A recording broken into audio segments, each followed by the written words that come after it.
Love that recording in progress announcement, not. But I'm glad that we get to be here together, starting off on our back body with either a block or a blanket under that bra strap line. And so I'm going to ask you to scan your body for and see if you're noticing tension in the neck or base of the skull. If your head is dropping down too far, you might feel some pressure kind of along the sides or the back. And as you're ready, you might just start rolling your head a little side to side. I know a lot of people hold tension in their jaw, and so you can also do some jaw wiggling. That can feel pretty amazing.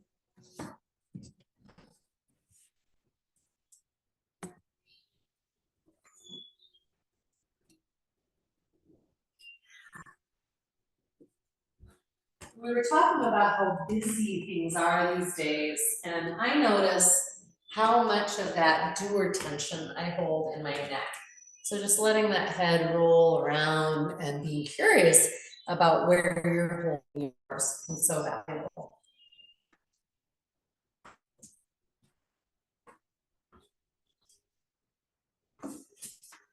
We're going to focus and concentrate our breath in expanding that front body for us.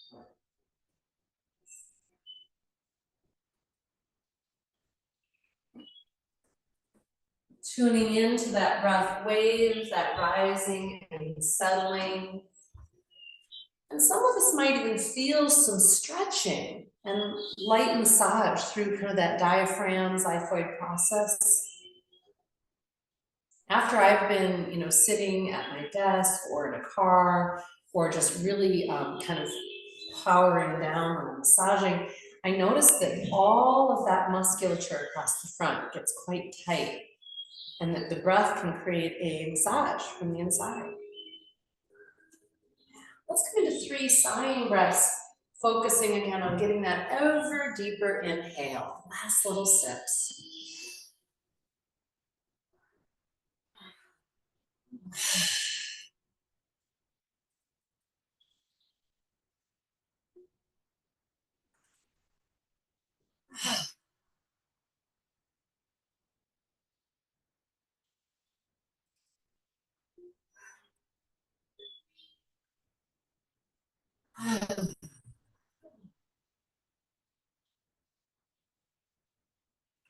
And if this is still feeling good, I invite you to stay a little longer. We're going to add a little arm movement that's going to help, again, further stretch some of our tight architecture. So taking one arm to the ceiling and then back behind you. Activating through a nice straight arm and then pulsing that arm towards the ear and away. And if at any point being up on that block or blanket is starting to bother you, just come flat and continue with this arm movement. And then as you're ready, we'll switch. Take the other arm up and behind. And lots of curiosity here. Sometimes as I take, for example, my left arm outside to the left, I'll rotate my face to the right and feel quite an interesting stretch up into the side of the neck. And maybe you're not as tight as I am, but I think all of us can benefit from just that increased range of motion. So notice, is one side really different than the other?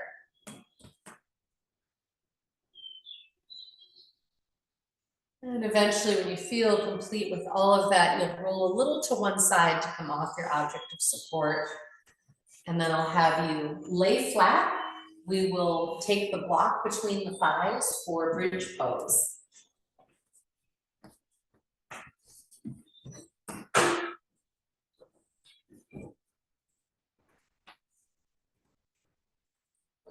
Use any type of block you want. But I like to place it, and I say between the thighs versus knees, just because we don't want it right between the knee joints where there's some very delicate connections. Feet are flat, right beneath your knees.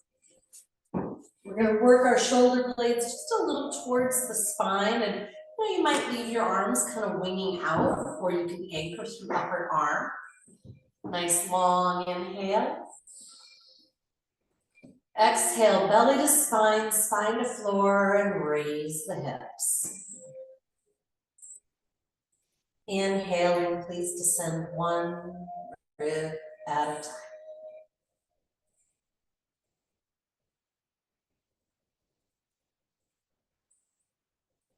Continuing, adding breath. When we do something repetitive like this, it's a perfect time to tune into all the subtle sensations and to also really commit to full breath, to not cutting it short or rushing to the next part of the wave. Notice if your feet stay fully anchored, and if not, notice where you tend to lift them and try to re-anchor.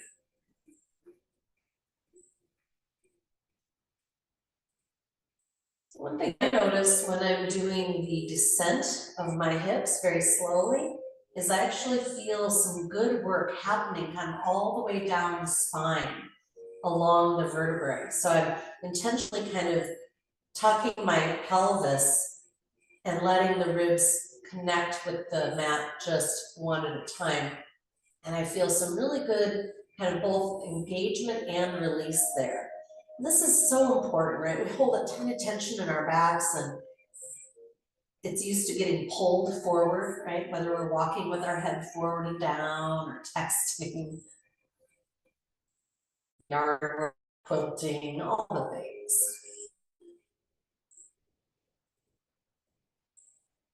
The next time you're up, please do anchor your upper arm, have your hands towards the ceiling. So I'm kind of bending the elbows 90 degrees. And see if you can walk your shoulder blades a little closer to the spine. And we're gonna do just a little pulsing. If you start to get a hamstring cramp, come out and come back in, okay? But otherwise, just dip your hips a little and re-raise, powering down through the arms. If you're feeling any neck pull, lift the chin up and back. One more. Ooh, doggy, yeah. And slowly release. I'm going to take the block away and come into happy baby. So if you need kind of a leg straightener to let that hamstring relax, just take those legs straight to the sky.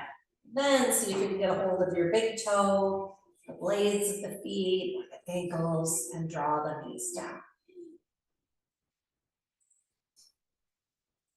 As you breathe deeply into that whole torso, and see if you can witness massage happening, back body, front body. Now I'm gonna play with a little half straddle. So taking one leg out to the side and then the other. So you could keep a hold of your foot. You could also just slide the hands higher up the leg so the elbows plant. And now you've got a beautiful support if you want to straighten those legs, point and flex. So it's such a great way to kind of liberate and balance out all those connections from ankle to knee and knee to hip in a way that you can't do when you're standing on them. All right, and then bringing both feet together in butterfly. I'm using my hands to hold the feet here towards the butt or the pubic bone. And you can hang out and just breathe and enjoy. You can also get a little organic. Sometimes I like bringing one foot towards my belly button and then the other. And I like not only the stretch that provides to the kind of knee, hip joint areas or lubrication there, but I also let it kind of roll me out to the side, and I often feel a stretch through the rib cage and some of those back muscles. So if you're pretty tight, you've been doing a lot of raking or anything, this could feel amazing. We're going to come back to center into our reclined pigeon. I'm going to take right ankle onto left thigh, heel flexed. Rock that knee a little bit, giving that hip more range of motion. And then hugging the right knee tightly as you raise that left leg. And of course, you guys know you're welcome to do your own version if you really prefer kind of more of that classic pigeon pose where you're face down, you certainly can. But you know, one of the things that I like about this pose, this version, is it gets very easy to kind of manipulate and play with angles. So sometimes I'll grab my foot as well as the knee, and I'll kind of seesaw, bringing my foot closer, letting my knee go a little away, and then knee towards me a little. And I find I can really discover some subtle and deep stretch that way. Trying to remain soft, of course, in the neck and the face, what I call no wings, no shrugs. So make sure you're bringing elbows in, shoulders down. Anybody finding some good tension in there? Yeah, yeah. Awesome. This is one of those handful of poses that I feel strongly should be done every day or something akin to it. Let's cross the other ankle onto the thigh, left ankle on right thigh, heel flexed. And you know, I often reference, and we tend to focus on doing yoga in the morning, but I think doing some of these unwinding, these tension unwinding practices like this in the evening could be amazing. It could actually help your body rest better. And playing with angles, getting organic, scanning the neck, no wings, no shrugs, deep breath.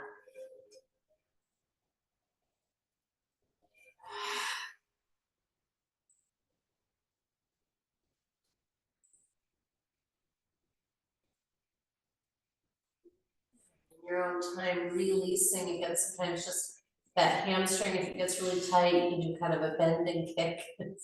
And then we're going to bring the feet flat to the floor like bridge, but all the way in so that our thighs are touching. And we're going to make just a very small raise of the hips because we want to keep the thighs connected. So I'm really isolating that strength, that ignition in the inner thigh, glutes, and so on.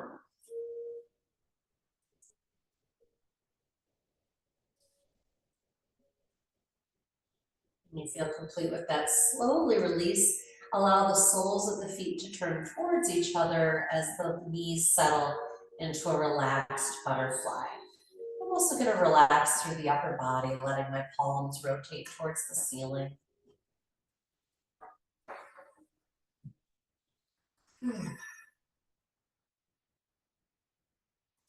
An invitation to make it a strengthening practice, raising the hips an inch or two off the floor. We'll be here for about a minute. And scanning for unnecessary tension, breathing into it. So last week we played with eagle arms. Do you guys remember that? Mm-hmm.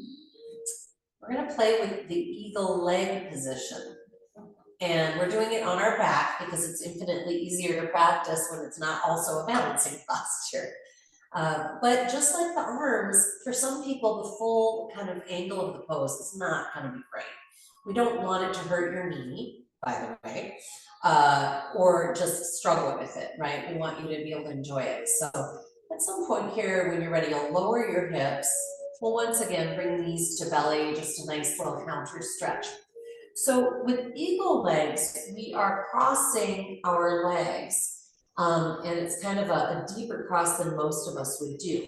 I'm going to give you an alternate along the way, all right? So what I'm going to do is I'm going to take my right leg over left.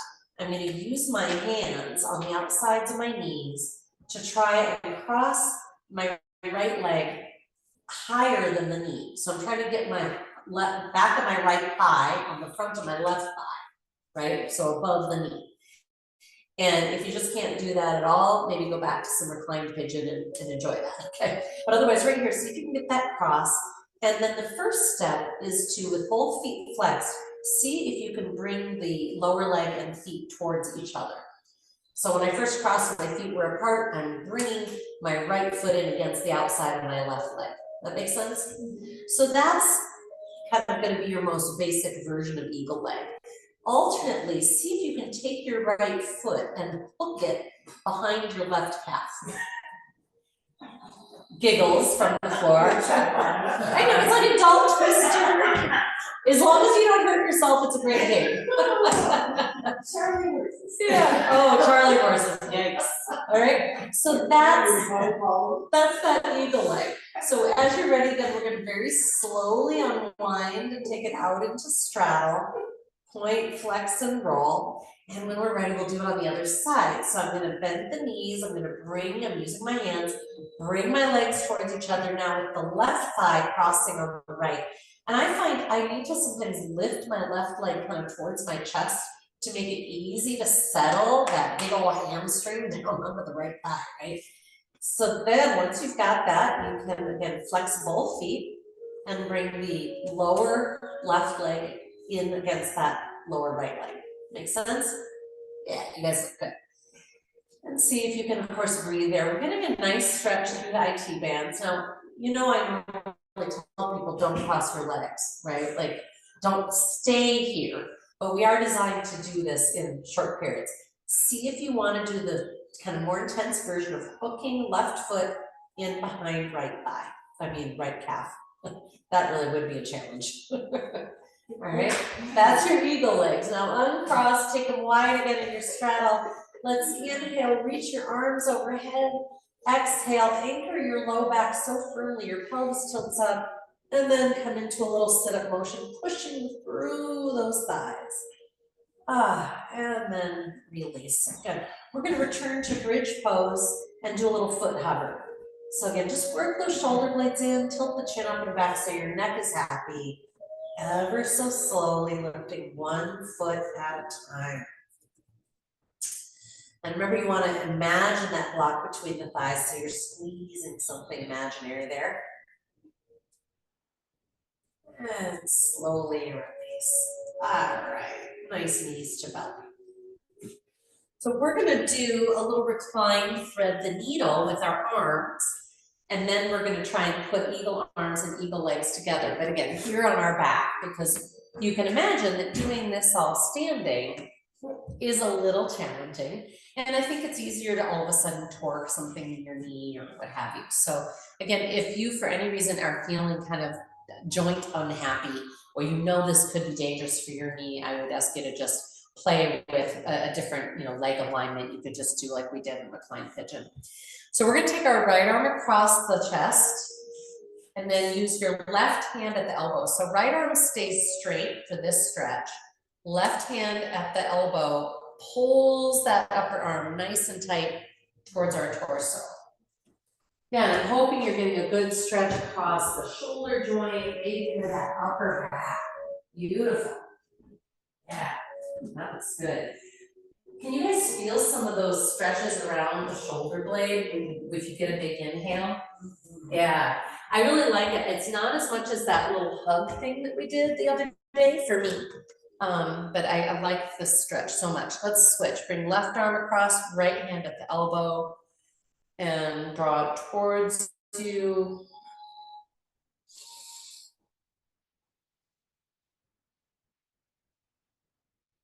Is this side different? And bring some nice deep breath in. Man, I can even feel it on one side. I can feel it go all the way to my spine. So depending on how tight you are and where you're tight, this could elicit different things. All right. So go ahead and do whatever you got to do. Maybe reach both arms overhead, whatever. And let's come into eagle arms here. So if you found it helpful to do the hug, you could do that. So we'll take right arm up over left, try and get it higher than the elbow crease. Again, if you want to do the hug and use that to kind of deepen that cross of the elbows, that could help. And then you're going to bring those hands, the backs of the hands towards each other. So my palms are facing out. You got it. Backs of the hands come towards each other. And then if you can, you're going to take your right thumb and try to get your left fingers onto your right thumb pad. So I brought the backs of my hands towards each other and I went past each other until I can take my left fingers onto my right thumb pad. So go past each other, get the fingers of the lower arm, maybe that helps. Take the fingers of the lower arm and connect it with the thumb pad. Do not pull on the thumb, please. Okay, take a deep breath when you feel ready on the line. Good, and let's try the other side. Everybody getting some version of that that's making sense? Adult twister, yes? Left arm over right. Again, if you want to do the hug to get deeper, bring the backs of the hands past each other. The fingers of the lower arm, this is a much better cue, hooking onto the thumb pad of the upper arm. And just like when we were standing, you can slide your whole thing up and down. So those elbows going a little up and down, nice and slow. And I'm happy to do this one-on-one with anybody after class too. If you're kind of like, I'm not sure I really got the cross. When you're ready, come on out. Yeah. Do it. Yeah. All right, we are gonna give our shoulders some loving release in downward facing dog. When you are ready, come onto your hands and knees, or however you like to get there. Maybe you just bring your hands, spinal rock to the front and jump or step back. Nice soft neck, intelligent hands, knees bent, because I don't want any resistance from those bossy hamstrings. I really want you to be able to pulse, raising the hips and then bringing them further back, letting the head move a little side to side, sending the hips side to side, which can get us beautifully, mercifully into the sides of the body, right below the armpit. Yeah, and I often say that's your shoulder. You know, that tension, that area you're feeling in that side body, that is massively participating in how open or not open your shoulders can be. And let's try another breath, 2 or 3, depending on how you're feeling. You might be working your heels towards the floor. When you're complete, bend the knees, knees to the outside, settling for child's pose.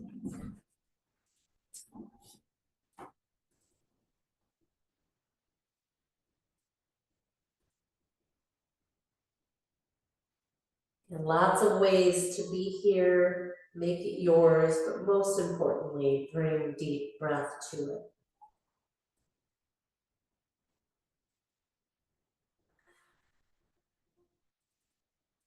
If you're not already fully extended in your arms, and you can, please do. So I've got my forehead on the floor, I'm walking my hands as far forward as they can go, such that my elbows are no longer touching the floor.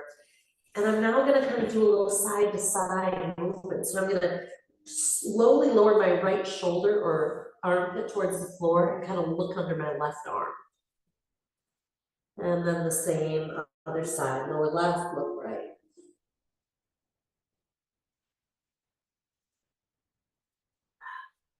And then let's walk the left hand towards the right, and if you can, maybe you can move the right hand too. Keep it going until you're at your edge for that stretch into that left side of the body.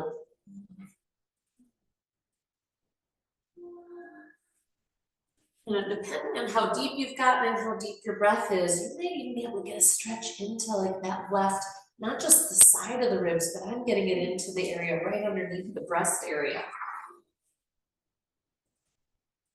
I can feel it all the way down my left hip bone. And then slowly the other side. You must be like, God, she's tight. Yes, I am. That's true. And we're always curious, is this side different? Where am I getting the massage?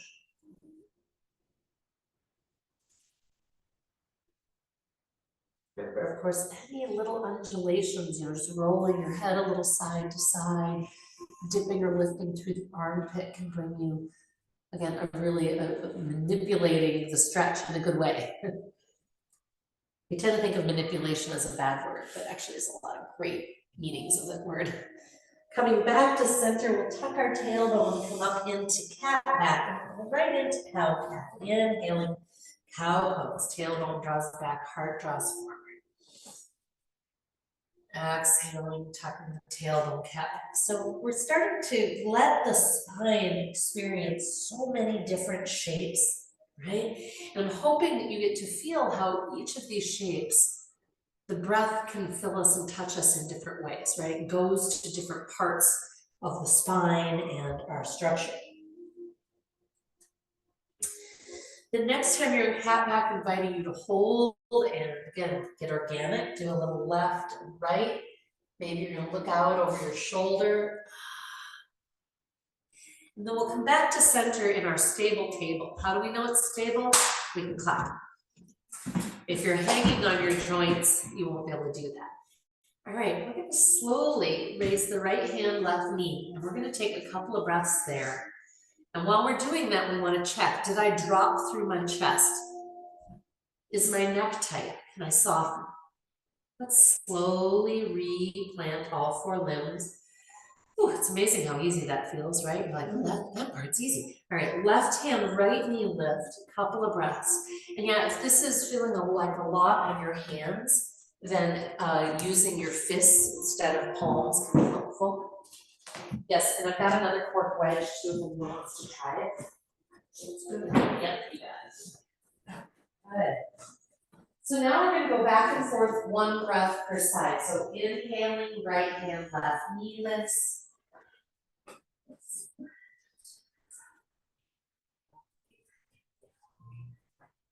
And then slowly switching.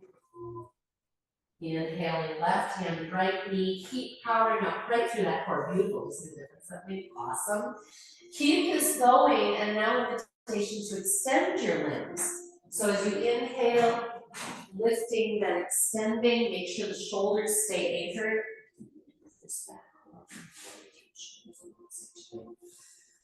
Try to stay relaxed in the neck, keep supported in the core. So frankly, even now that you've got your limbs extended, you theoretically could be able to lift your remaining hand so that you're just briefly coming onto one knee. A little bit of core flight. Yeah.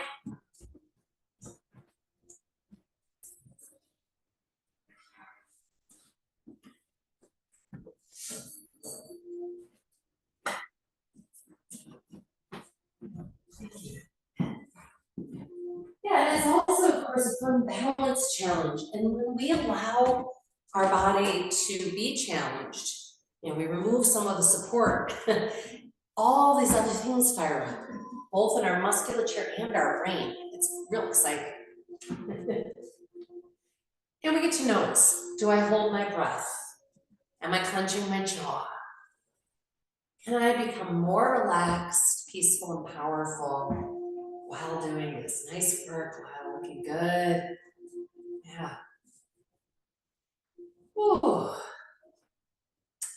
Probably about time to roll out our wrists. So when you finish the other side, left hand, right knee, just take a moment in whatever shape you want. So I know that can be a lot on wrists. In the long run, it can be some nice stretching, of course, for some of these lower arm muscles and so on, but you gotta just respect what they're saying. Did the wedge help? Yeah, it really helps. Great. I broke this wrist and so it's strong, but it sometimes. So a really nice tool that sometimes people already have who have like a little workout area, and it can make plank fun. You can do the whole dog series with it pretty much.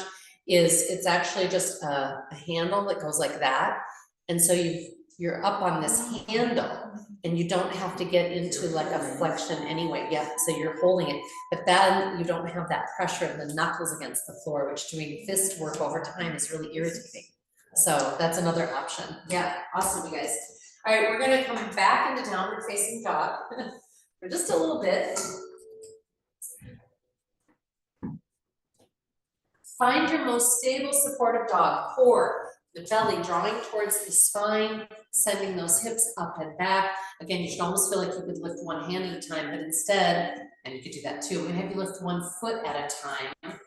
And nothing should change. See if you can keep like the whole body frozen as you raise one leg and then the other. If your elbow bent, your opposite elbow of the leg that you raised, then you're compensating. Try not to do that. Keep pushing away equally. Looking good. All right, we're gonna come forward into our plank and inviting you to do knees down as a first plank of the day. And you could of course also go to fists if you prefer it. On your exhale, elbows bend back, chaturanga.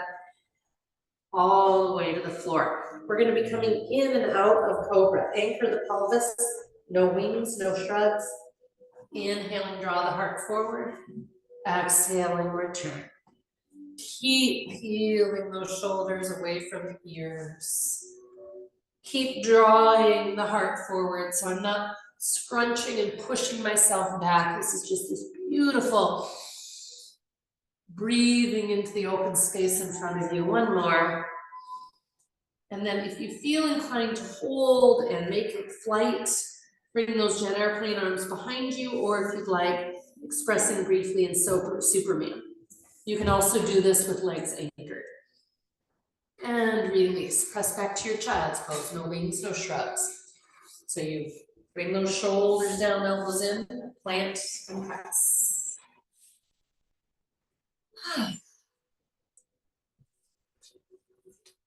You're noticing in your body today. I love having the touchstone of yoga in the morning so that as you move throughout your day, you really have a stronger sense of who it is, what it means. We're gonna come from here into our forearm plank. So doing again, a little more kind of power stuff, but I hope with a real peaceful neck and breath. So I'm gonna do it from my forearms right from here. So you don't have to come from your belly. I'm gonna just come from my knees, plant my forearms, connect my core like you would if you were doing a little cat back. Step back 1 foot at a time, and you're in your forearm plank. I invite you to get a little playful with it. So first, just check that you're not using your neck, and then you might do a little kick. It's a little bit of a jog side to side, a little bit of a bounce. I'm just kind of shimmying my chest and my hips a little side to side, yeah. And if you want, you could take your feet wide right out to the edges of the mat. Feel how different that is. And when you feel complete releasing, we're going to come into our quadricep stretch and the invitation for bow. If you know that being on your belly doesn't work, you can go on your side or standing. If you're doing the belly version, I really personally value starting with one forearm in front, anchoring the pelvis. And what I like about that forearm is it allows me to kind of press my chest up, so it's easier to get a hold of that ankle without flailing. I mean, that's where most people get the hamstring cramp. And so once you've got a hold of it, if you're just gonna do a quad stretch right here, you just resettle your forehead onto the forearm. Please make sure you're bringing your bent knee back in towards the straight leg so it's not winging out. Breathing, noticing. You might kind of unsqueeze and then reinvigorate the glute squeeze and just notice how that pelvic angle really affects the quad stretch. Yeah, come out as needed. If you need to point, flex, and roll, and let's find the other side. Forearm in front, anchor pubic bone and hip bones. Slowly reaching for that other ankle. Looking good, you guys. You can always flare your toes, what we call kind of yoga toes. You sort of flare them open. That kind of just brings another level of intelligence, I feel like, to the posture. And I forgot to mention on the other side, but make sure you let your shoulder be drawn back and in by that ankle, that you're not artificially holding it forward. Yeah. And when you're complete with that, release, give it a little break. If you want to come into another forearm plank on the way, you could. And then we'll go into our bow pose. And I'm happy to help if anyone would like a strap. But again, enter slowly and thoughtfully. So one forearm at the front, get a hold of one ankle, then the other. If you decide to use a strap, slide your hands as far down the strap as possible.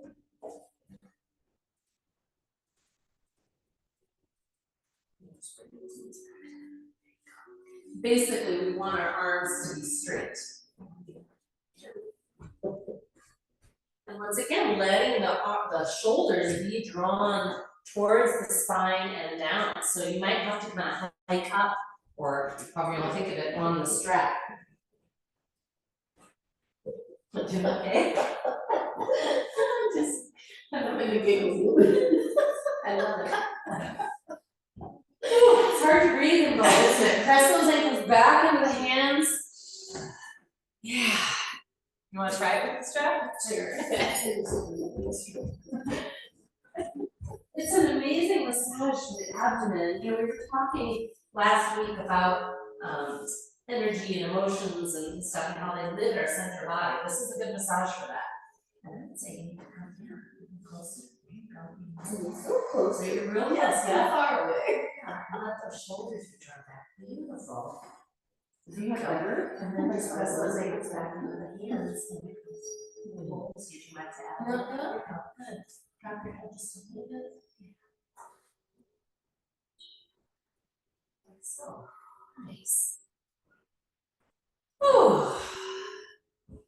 Might feel good to rest here on the belly and windshield wiper legs, or you might very much be craving low back relief of child's pose. Please feel free to go there. Answer the call for the low back always.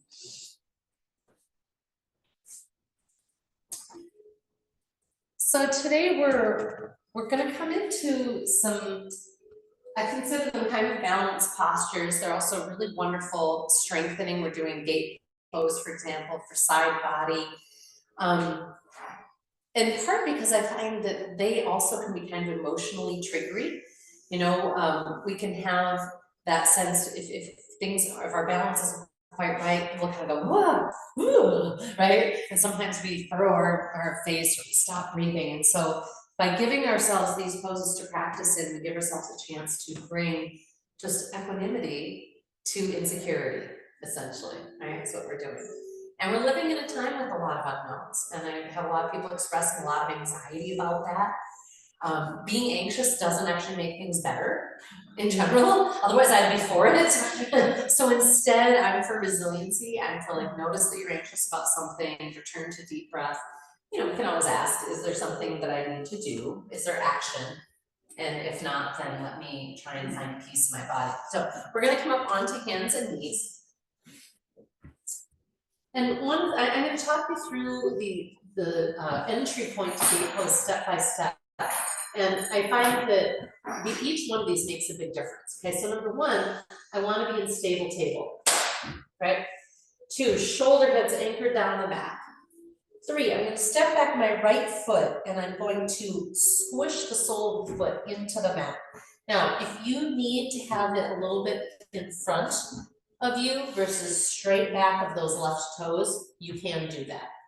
I've also had people, however, if you're feeling like you need more kind of support or you need to make this easier, the other way is to kick out, you know, like almost like a picture frame, right? You're kicking out that left leg. But wait and see if you really need that. I want you to squeeze your left butt cheek towards that right edge of the mat. And again, if you can have your right foot straight back from your left toes, when you look under you, you should see one straight line, left thigh, left foot to right heel. And of course, sole of the foot in contact. And now I'm going to bring my right hand to my right hip. I'm going to hang out there before I straighten my arm. And just notice if I need to make any changes. Like in my case, I realized I needed to bring my floor hand further back so it was truly under my shoulder. I was feeling some stress kind of in the wrist. And that was kind of an indicator that my hand was too far forward. Once you've got that, see if you can also bring your head back into alignment.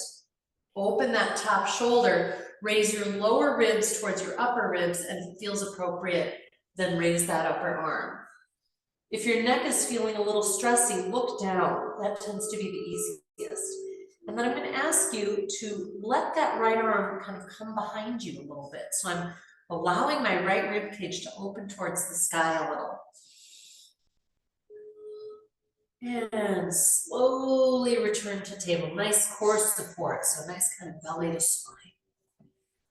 Yeah, good. Give yourself any little break or recovery that you need, and we'll go to the other side. We're going to be doing this again, so you'll have a chance to refine it and do little add-ons. So now you are stepping back with the left foot. Squish it, squish it, squish it. Yeah. Look underneath you. Squeeze your right butt cheek towards that left edge of the mat until you see that right thigh bone is straight up and down, looking great. Bring the head back, bring your hand to the hip, See if you can raise your lower ribs into your upper ribs, so right ribs into left. And then straighten the arm to the ceiling. Good, shoulders anchoring down. See if you think that you might be pressing forward through the ribs and try to draw them back into your body. That will make you feel more stable for sure. And now see if you can open through that left chest towards the ceiling.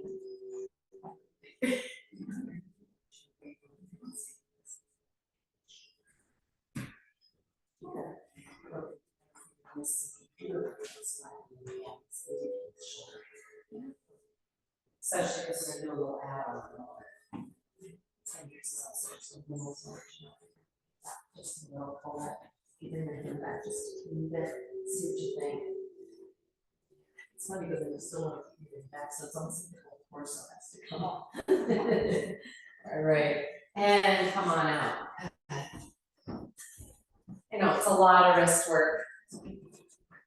Yeah, so, and if you do kind of reach a place where you're, you know, that moment might be now where you're like, yeah, I don't really wanna come on my hands again. You could do some forearm plank and be hanging out there.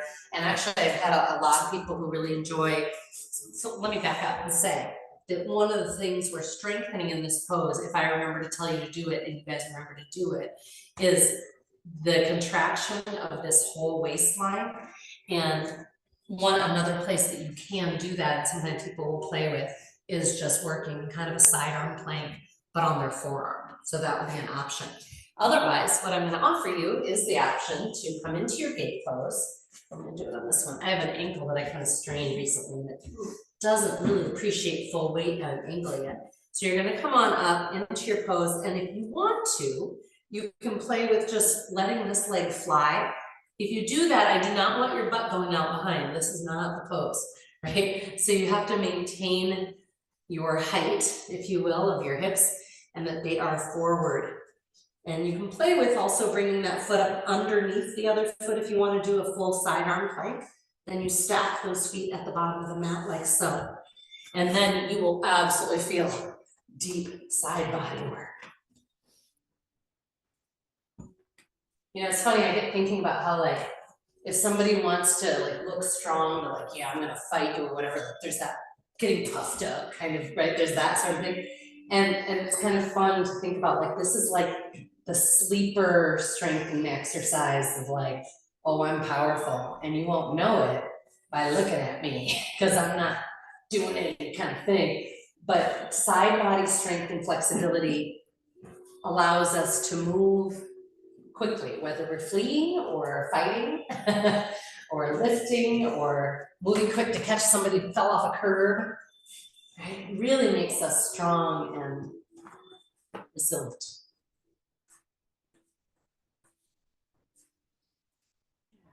You notice when you breathe there. Good, I'm hearing some hums out there. I love it. Yeah. We're gonna come onto our back bodies. You might be happy to know. Take your block with you. Raise the hips. We'll put it under that sacral area. Getting off our hands a little bit and letting our bodies recalibrate. And we'll come from here to some spinal twisting, which I'm hopeful will just really help integrate and unwind front, back, and side bodies. Because, you know, that's the problem. Of course, we name things and we chop them up as if they are disconnected parts. So as you settle your hips onto that block on the sacral triangle, remember you don't want it in the low back. If you have your knees bent, it should help create kind of a traction, sort of a elongation of the low back and that area where so many of us feel pressure if you've been standing a lot or you've been doing a lot of gardening. That area can be like, oh. So glad that here it is October 1st and still getting to be outside so much. Speaking of which, we do have, you'll get the carriage house through Halloween, except for October 10th, next week. We have it this week, and so at some point then you might straighten your legs so you're just sort of draped over the block, taking big belly breaths into that.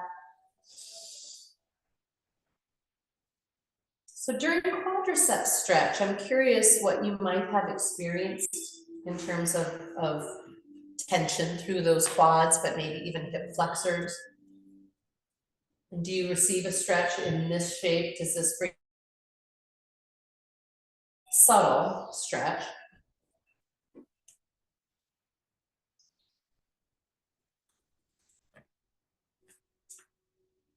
I often do a standing quadricep stretch throughout the day. It's one of my kind of recovery poses in the moment to help my body keep going. We're gonna come from here into spinal twisting, as I mentioned, and then we'll close the kind of physical part of our practice, if you will, with a standing, balancing, and core strength pose. And I'll give you options. I always like to give you options. But for now, spinal twisting. So again, lots of different ways that people love to do spinal twists. I want to mention kind of an add-on in the theme of our eagle legs is if you wanted to, you could cross your right ankle, or excuse me, right thigh over your left thigh in that kind of eagle leg, and you could use that in your twist. And for some people, that would take it into a nice depth that you'd enjoy. Others might end up in a place you just can't even really breathe. If you're kind of like, then please unwind those knees and return them to stacked as you would for your typical embryo pose. So if you're doing it, it's like right leg over left and you're taking legs to the left. Although having said that, I have one friend who really likes taking the legs to the right in this case and feeling like it helps them get a hip and quadricep stretch. And I can see that, but it's not as much spinal twist. Isn't the body a great playground?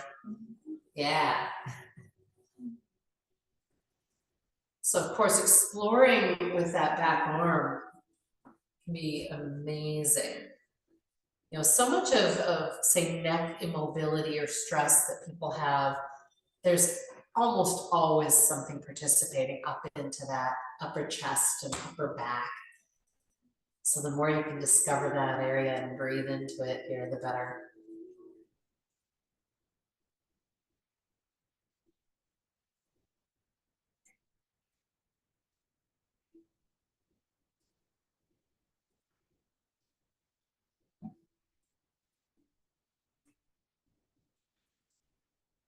You can always, of course, extend that top leg if you're wanting to get that additional hip and outer leg stretch that can come with that.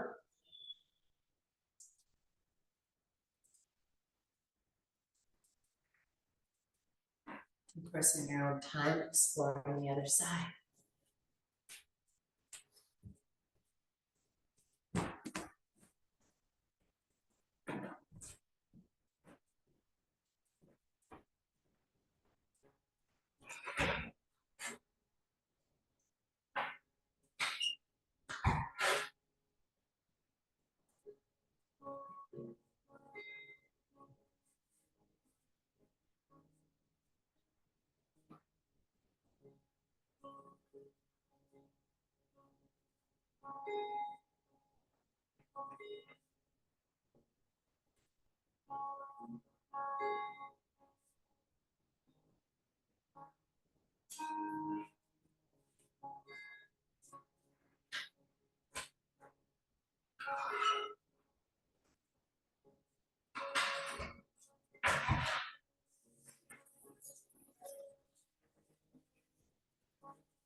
I find spinal twists, I find that they almost always surprise me.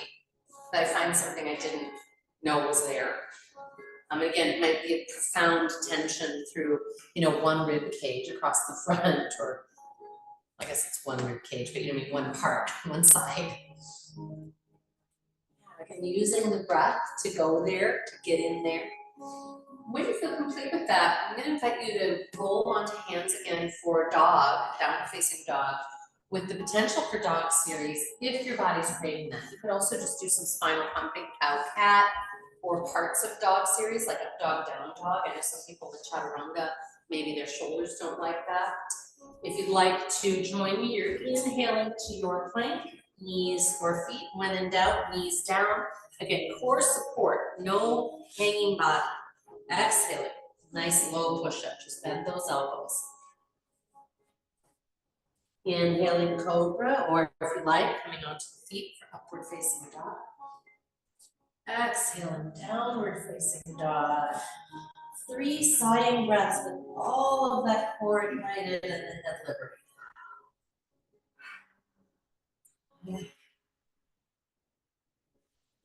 Your head is felt too full lately, just dump it right out the skylight there. Do a lion stretch. And then we're gonna slowly walk the hands back to the feet, nice ragdoll. Your inhale, rise. Big glute squeeze. And exhaling, resolve from prayer hands. So when you scan your body and notice what you're currently experiencing so that you can be thoughtful about what and how you would like to do next. So we're doing basically a version of eagle, standing. And again, I have some concerns about knee stability in the standing version of the pose because it seems like it's way too easy for someone in trying to catch their balance to work their knee. So an alternate would be to simply take the leg that's supposed to be the upper leg and cross it like so, which is also, by the way, an amazing hip stretch. So that can be kind of fun. And if you want more of a hip stretch, you pull it up higher. Okay. So your choice. We're going to start with the right leg, either coming like that. If you want to do eagle legs, again, it's crossing right over left, and then you can just bring the left leg, or the, lower leg right up against the outside of your left leg, your standing leg, if you're going to do that, or you can also wrap it around the foot behind. Okay. I feel like I've had enough of that today, so I'm gonna do the alternate, and you could go near a wall if you like. I feel like it's less important when you have this leg version because it's pretty easy to have across. So we do opposite arms. So it's left arm over right. If you want, you can give yourself a little hug. Get that cross deeper. Bring your backs of your hands towards each other. And then the fingers of the lower hand try to connect with the pad of the upper.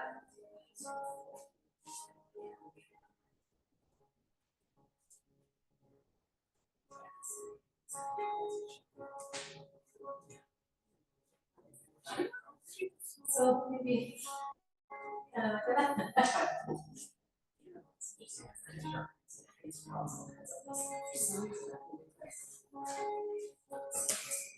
when you feel you've got something, see if you can breathe into it.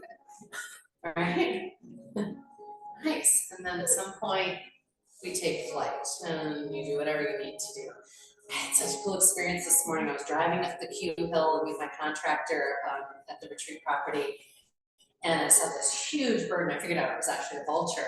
But I've never had one fly that close. It was like 10 feet off my windscreen. I've never seen one from underneath like that. And we tend to not celebrate them. We're like, oh, eagles, hawks.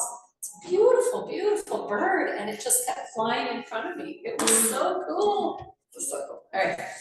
Left leg over right. Again, I find it helpful if I'm going to do the traditional leg cross to sit deep, to lift my left leg. See how I'm doing this? Use this. I sometimes even use my hand underneath to get my beefy hamstring out of the way. And then again, this would be the most classic way of crossing or hooking under. But again, you can come into that kind of pigeon version. And so we have left leg is on top. We'll put right arm on top. Maybe you want to create your hug. Because again, the further you get your, in this case, right elbow above the elbow crease of the left, the more likely you are.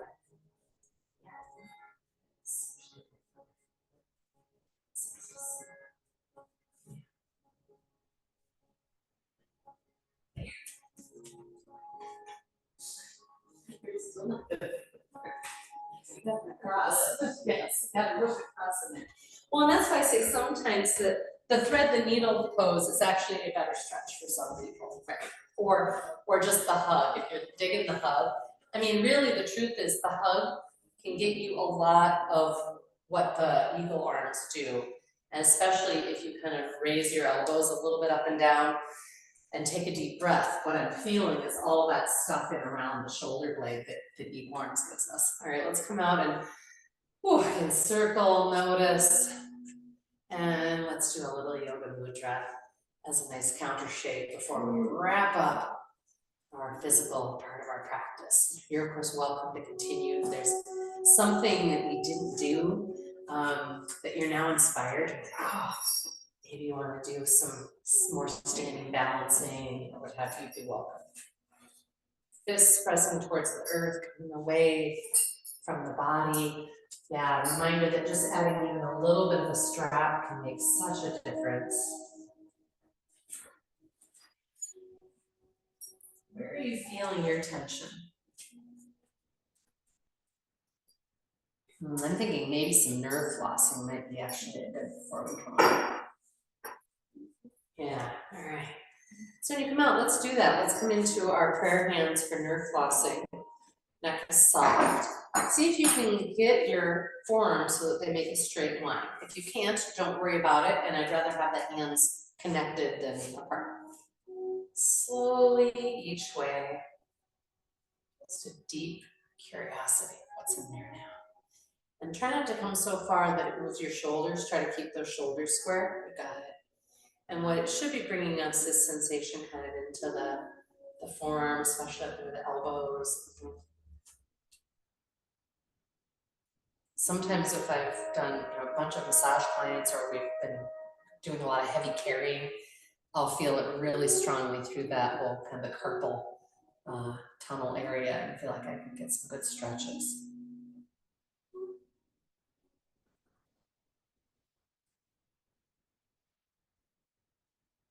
Is there anybody who doesn't really feel anything during this? From biking, sure. I'm going to see if you can keep the base of the hand connected. There you go.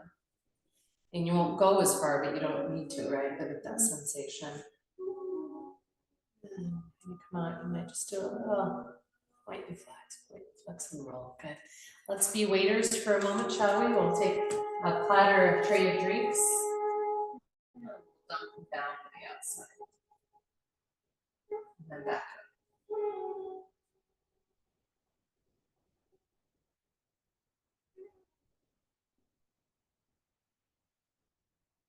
And the keeping of the hand in its flexedness is what will tend to really help. I have found these to really help tennis elbow stuff that I don't play tennis, but I think from massaging.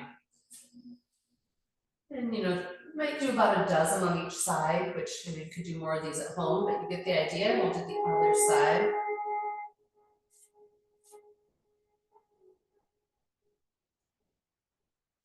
And is there anybody who's not really getting anything at all? Okay, we're all so productive.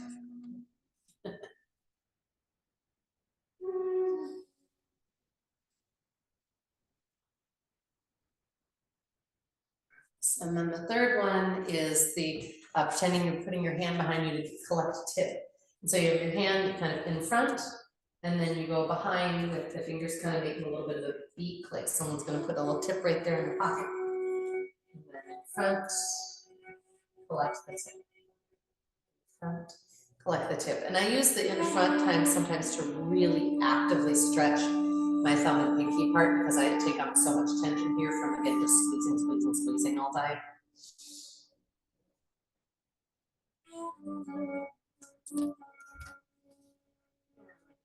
Switch.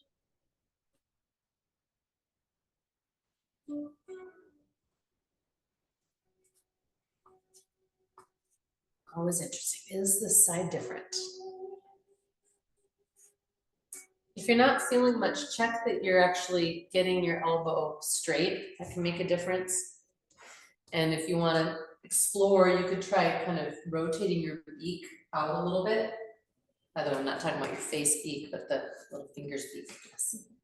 And I find, again, that really helps me get into some of those chronic tensions through my grippers. Once done, let's look up that neck a little collar. We played with this last week, you know, you can just do gentle rolling, you can do tractioning from underneath, and you can also use one hand to do some nice skin rolling and kind of cross fiber work of the neck. And that's all delicious and complete. And do not regret you. You're gonna find your resting and kind of integration shape. So maybe it's just corpse pose, maybe you wanna put your legs up the wall, maybe you were enjoying child's pose and wanna go there again. Would anyone like me to bring them something for under their knees? A bit more bolstered? Blanket?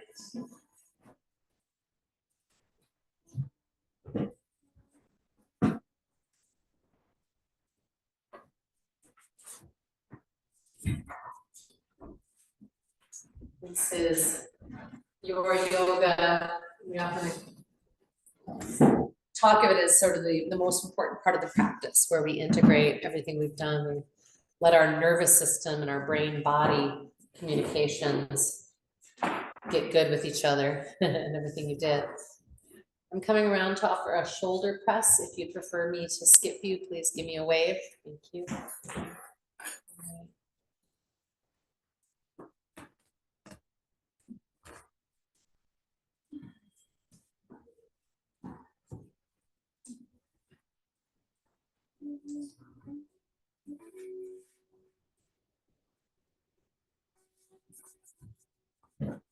As you find your settling position, you might scan the body and ask, is there anywhere that I'm holding that I can give in, settle, sink, and spread?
Slowly expand your breath.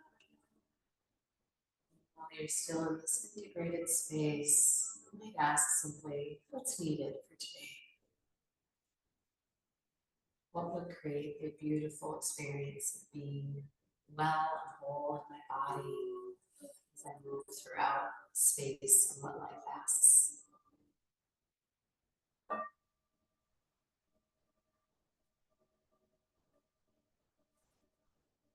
Om Shanti Shanti. Om Peace, peace. Namaste.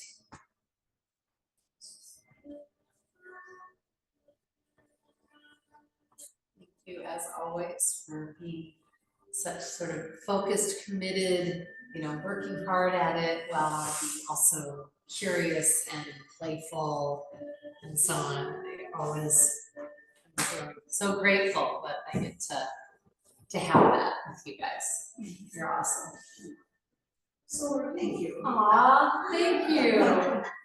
It was very funny at yoga Thursday night at Parents' House. I said something about like, hey, I've always, I've obviously got my agenda, but it's your practice, do your things or whatever. And someone goes, I come for your agenda. I was like, oh. You do have good agenda. Thanks for being here.